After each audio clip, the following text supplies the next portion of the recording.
Welcome back everyone, it is a new half term and a new season in the church this year. Let's start our act of worship this morning with the sign of the cross. In the name of the Father, and of the Son, and of the Holy Spirit. Amen.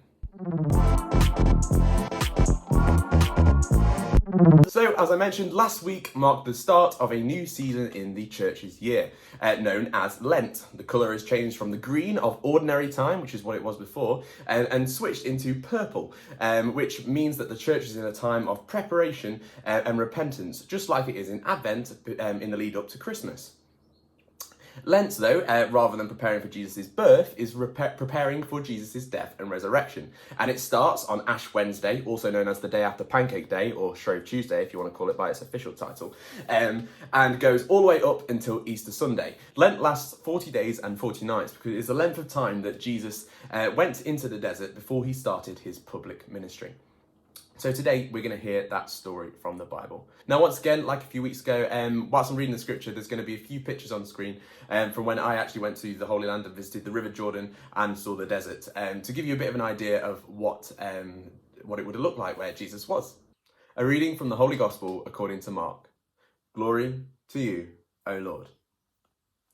Not long afterwards, Jesus came from Nazareth in the province of Galilee and was baptized by John in the Jordan. As soon as Jesus came up out of the water, he saw heaven opening and the Spirit coming down on him like a dove. And a voice came from heaven, "You are my own dear Son, I am pleased with you." At once, the Spirit made him go into the desert, where he stayed for 40 days, being tempted by Satan. Wild animals were there also, but angels came and helped him. After John had been put in prison, Jesus went to Galilee and preached the good news from God. "The right time has come," he said, "and the kingdom of God is near. Turn away from your sins and believe the good news." The gospel of the Lord. Praise to you, Lord Jesus Christ. So there it is. That is the piece of scripture which gives us the reason for Lent. Jesus goes into the desert to prepare for his ministry, and so that is why we have Lent today, to prepare for Jesus' resurrection and make sure that we can be as close to him as possible by the time that he resurrects to bring us new life on Easter Day. Throughout Lent, Christians are asked to do three main things: almsgiving, pray, and fast. And we're going to discuss those a little bit more and break them down as to what they mean in today's liturgy. So our first one is almsgiving, and this is basically a fancy word for doing charitable acts. So that might be giving some money to charity, or doing something nice for someone else to serve them in some way. This year, our school would like you to get involved with almsgiving by taking part in the CAFOD Walk For Water campaign. This campaign is pretty simple. You've got to try and do 10,000 steps a day. You can do them however you want. And if you don't reach that target, that's okay. But the idea is to have done 400,000 steps by the end of Lent, and to get people to sponsor you. And that money goes towards CAFOD, which is a charity which does amazing work all over the world. But in particular for this campaign, they're focusing on building water pumps in areas that aren't as fortunate as ourselves to have close by running water. We would love for everyone to get signed up on this, and even if you can't donate, maybe some people you know would be able to sponsor you. So go and sign up on the link below. I'm going to even do a tutorial video this week of how to sign up for the Walk for Water. So keep an eye out on the social medias and YouTube channel for how to do that if you're a little bit unsure on how to do it. Please don't forget though, once you have signed up, to join our Living Light Chaplaincy CAFOD Walk for Water team, because then that joins together all of our totals from across all our 3 schools and parishes. So that all our steps can be counted together and our money can be counted together, and we can hopefully keep track of our target, which I'm hoping for us as a community to be able to reach 1 million steps. So that is almsgiving and how you can take part in that this Lent. Don't forget to check the link below to sign up for CAFOD Walk For Water.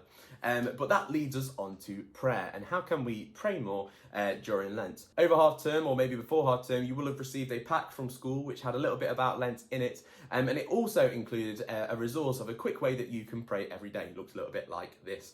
This is super useful. It takes 1 minute to do, and is a really simple way to just reflect on your day and spend a little bit of time with God. Even if you're new to the whole praying thing, it's a good place to start, and it'll give you the opportunity to do a little bit more prayer during Lent.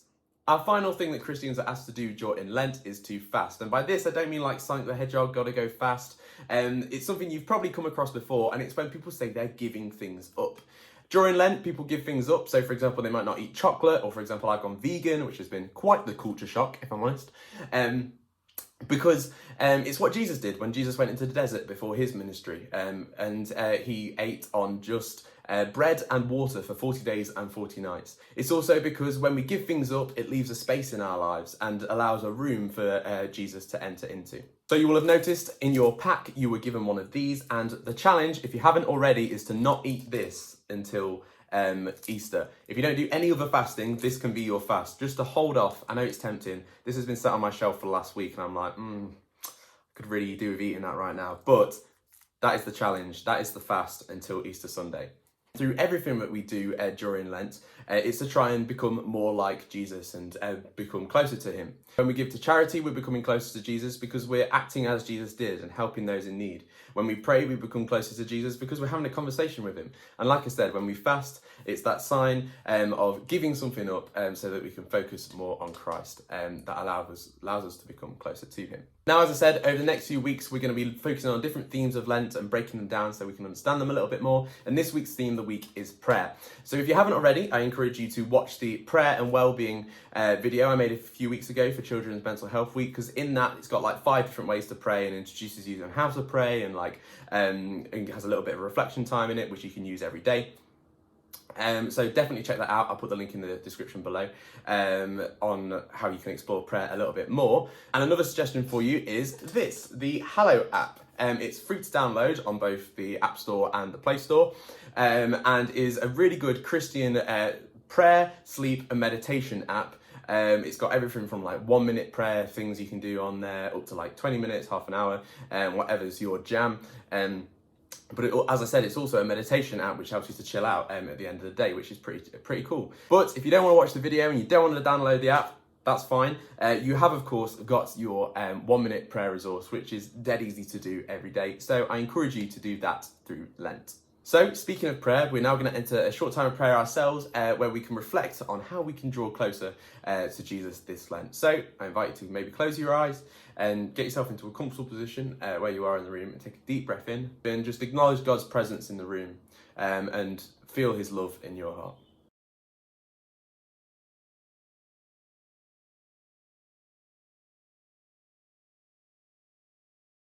Now I encourage you to think about where is Jesus in your life at the moment, in the people you love, in your friends, family, teachers. Where can you see the face of Jesus at the moment? If you're not really sure where you recognise Jesus in your life, that's fine. For me, I personally recognise Jesus in love. So it might be nice to think about the places in your life where you feel love at the moment.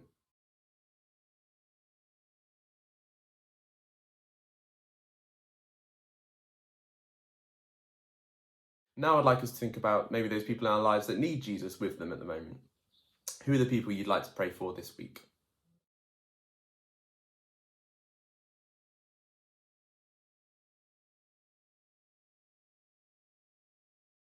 And finally, we're going to join all of our prayers together by saying the Lord's Prayer. But I'd actually like you to particularly focus on the lead us not into temptation for those struggling with this chocolate bar challenge.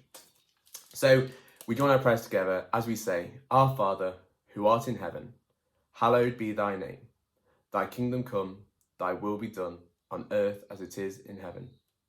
Give us this day our daily bread, and forgive us our trespasses, as we forgive those who trespass against us. And lead us not into temptation, but deliver us from evil. Amen. So, as I said, guys, as the theme this week is prayer, your mission this week is to think of a new creative way to pray, or try a new creative way to pray if you can't think of one. Like I said, you might want to watch that prayer and wellbeing video because it's got 5 different ways to pray in it, so you might discover something new on that, or you could try out the Hallow app. But whatever you do, please take a picture and send it to me on wcruddace@srscmat.co.uk for the weekly showcase. Before half term, we had some really great work from Year 6 at St Edward's, which was amazing to see. But I would love to see some Robert Sutton work on there this week. So I'm counting on you. Please don't let me down. So yeah, don't forget to send them in. And speaking of social media, please don't forget, as always, to follow our Instagram and Twitter accounts at livinglight_SRS. To keep up with like daily challenges and to keep up with what's going on across all 3 schools. But for now, guys, that is it for this week. Well, today, obviously, you've got more acts of worship tomorrow. But we will end with the sign of the cross. So in the name of the Father, and of the Son, and of the Holy Spirit. Amen. Thanks so much, guys. I hope you have an amazing first week back, and I will see you soon. Bye.